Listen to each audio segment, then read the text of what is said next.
V knjigi, ki sem jo naslovil Rim, večen in svet, minljiv in posveten, in v ta naslov, podnaslov sem skušal vplesti prav vse, kar sem kanil povedati.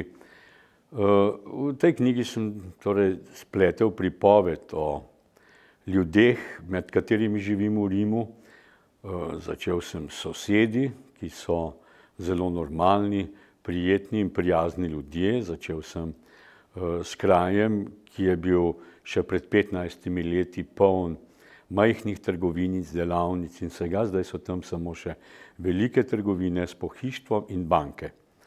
No, in potem sem se sprehodil po ulici Gregorja VII., kajti v našem koncu mesta v Rimu so vse ulice imenovane po papežih, kardinalih, svetnikih, in se sprehodil vse do konca ali pa začetka ulice, kakor hočete, kjer denimo v ulici Svetega Oficija, takoj za vogalom, živi najbolj imeniten slovenski katoliški prelat, kardinal Franc Rode. No, in od tam se zgodba nadaljuje, malo zares, včasih malo za šalo, po vsem Rimu.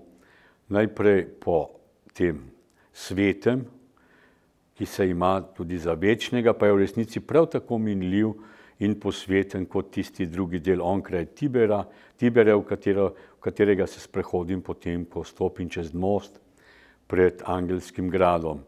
In tam se začne druga zgodba, druga polovica knjige, to pa so Italijani, ki so ravno tako kot Vatikan na temeljih Rimskega cesarstva naredili svojo državo, čeravno je italijanska stara 150 let, natanko letos, pred nekaj dnevi je bila, in vatikanska je stara 2000 leti.